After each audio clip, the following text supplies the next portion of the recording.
Ya apa-apa, nanti masyarakat Indonesia biar menilai lah. Jadi seorang mantan presiden itu mempidanakan ya dua ibu-ibu di sini. Roy Suryo menyebut selain melapor ke polisi, Jokowi juga seharusnya bisa memenuhi panggilan untuk laporan yang lainnya. Roy Suryo berharap dalam pengusutan kasus ini tidak ada kriminalisasi.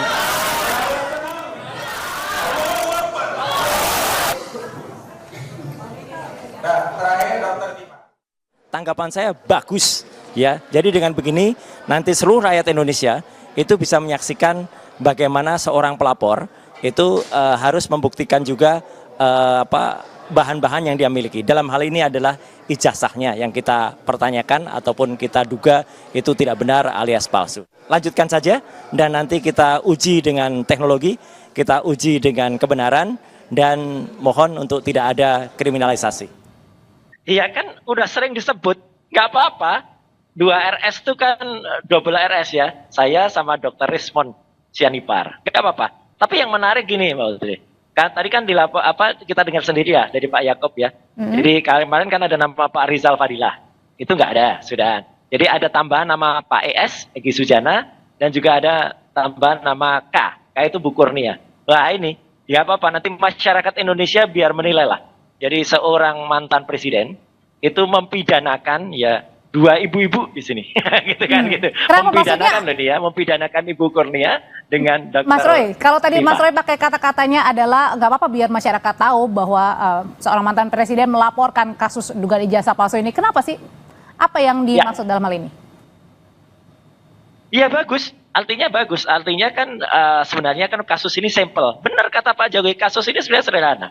Kalau dari awal itu Pak Jokowi itu menunjukkan ini loh ijazah saya, wah dengan ramahnya itu sebenarnya tidak akan ada masalah. Jadi dari situ mungkin masyarakat langsung bisa melihat, tidak akan timbul kecurigaan, kemudian bahkan mungkin curiosity atau istilah sekarang keponya para ahli meneliti itu nggak banyak, tapi karena selalu disembunyikan, nah itulah malah tadi kan kita dengar juga mediasi tidak akan mempublikasikan kayak gitu kan.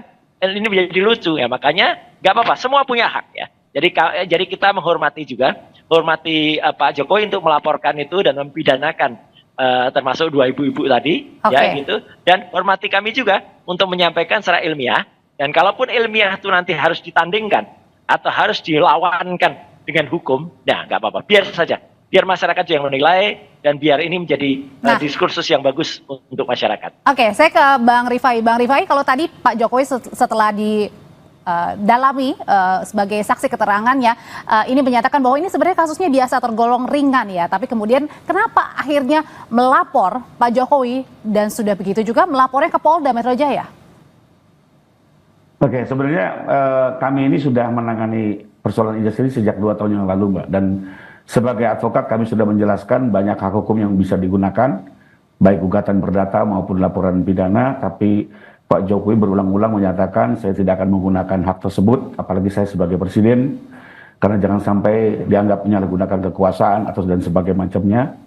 Nah, dengan demikian waktu itu kami hanya sekedar menghadapi gugatan, tapi setelah 6 bulan beliau lengser, ternyata isu ini kembali bergulir, bahkan menjadi lebih masif ya, seperti tadi Bang Suryo bilang, sebenarnya ditunjukkan saja sudah selesai. Nyatanya tidak demikian, kami pantau gitu.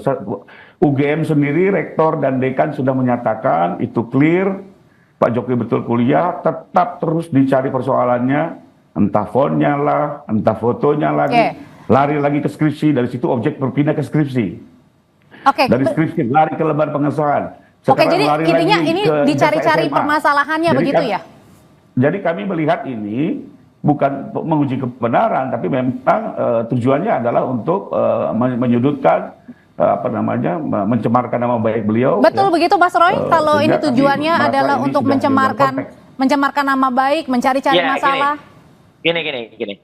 Kenapa ini berkembang ya? Karena dulu dalam setiap tadi betul kalau sudah 2 tahun yang lalu Pak dan kawan-kawan itu sudah mendampingi. Tapi waktu itu kan tidak pernah ada dihadirkan yang namanya ijazah itu. Bahkan Dekan Fakultas Kehutanan UGM, Pak Sigit Sunarta, itu pun hanya menunjukkan fotokopi saja, hitam putih.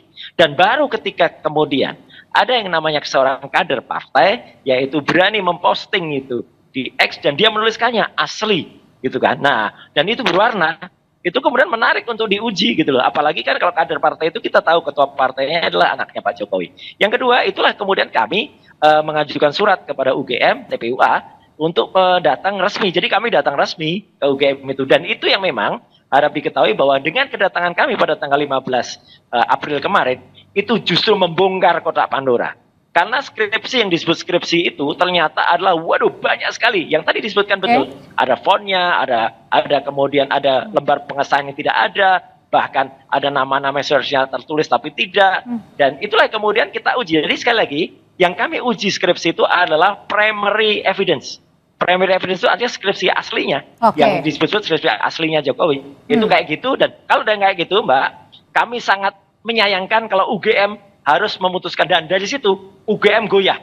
UGM mulai keterangan yang kemudian tidak benar, menjelaskan itu. Jadi ya kita harus kemudian men-challenge UGM gitu loh. Izinkanlah saya selaku lulusan UGM asli dan juga Dr. Rismon dan juga Dr. Tipa itu kemudian dengan kecintaan kami terhadap UGM ini harus dibuka seluas-luasnya. Ini gitu, harus Pak. dibuka sebenarnya Bang Rifai, ini tujuan dari teman-teman menginginkan hal ini. Ya, kami setuju sekali dengan kami menggunakan hak hukum tadi pagi, itu sudah jelas kami akan membuka semuanya. Dan satu fakta yang diyakini bahwa pertama Pak Jokowi meyakini betul bahwa ijazahnya asli, kedua telah menyelesaikan perkuliahan sesuai prosedur sehingga layak mendapat titel kesarjanaan, termasuk skripsi yang dibuatnya pun dibuat secara benar, ya. Dan ini semua akan kami buktikan tentunya. Karena bagaimanapun siapa yang melapor harus membuktikan. Nanti tinggal kita adu pembuktian masing-masing dan tinggal dilihat tujuan dan motif dari masing-masing. Oke, kalau berbicara tadi kita lihat tujuan sama motifnya masing-masing, Mas Roy, kalau gitu sebenarnya apa sih motif atau tujuan dari meminta Pak Jokowi untuk menunjukkan ijazah asli begitu? Kan saat ini apa urgensinya nih? Ya, kata kuncinya betul tadi ya, yaitu kejujuran. Ya, tujuan kejujuran itu bahwa Pak Jokowi itu sudah selesai menjadi presiden dan kemudian sekarang masyarakat biasa. Nah, itu bagus. Saya jujur juga apresiasi ya, gitu. Tadi datang langsung ya gitu. Jadi ini kan juga sudah ditunjukkan dulu presiden terdahulu jadi Pak SBY itu juga lapor sendiri. Nah, itu bagus ya. Karena pasal yang 310, 311 yang konon tadi akan digunakan ya, itu adalah harus orangnya datang langsung, tidak bisa diwakili oleh apalah, ada alap-alap lah, ada relawan apa gitu ya. Atau kalau misalnya mau pakai 160 itu pasal menghasut ya, itu pun juga lucu gitu, karena yang kita challenge ini adalah sudah tidak lagi sebagai kepala negara atau sudah tidak lagi penguasa. Tapi nggak apa-apa, semuanya biarkan berlanjut dan kita akan lihat bagaimana pembuktian itu. Dan kalau tadi Mbak, kalau saya bilang supaya tidak ada kriminalisasi, ya biar masyarakat juga yang menilai gitu ya. Tadi juga acara di Gedung Juang 45 siang tadi, ini jujur adalah acara dari masyarakat yang kemudian mereka memberikan memberikan dukungannya ya gitu kepada kami berempat, gitu masih ada Pak Riza Fadila untuk kemudian nanti mengungkapi. Jadi semuanya akan berjalan, insya Allah. Memang betul setuju kalau memang pengadilan itu akan menjadi jalan tengah, tapi sekali lagi yang namanya ilmiah dan keterbukaan informasi publik sebelum kita lanjutkan lagi nih perbincangannya, kita simak bersama dulu pernyataan dari Polda Metro Jaya.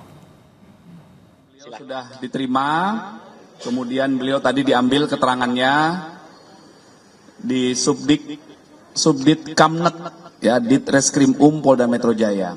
Jadi setiap laporan dari masyarakat yang masuk kemudian dilakukan tahap pendalaman dalam rangka penyelidikan.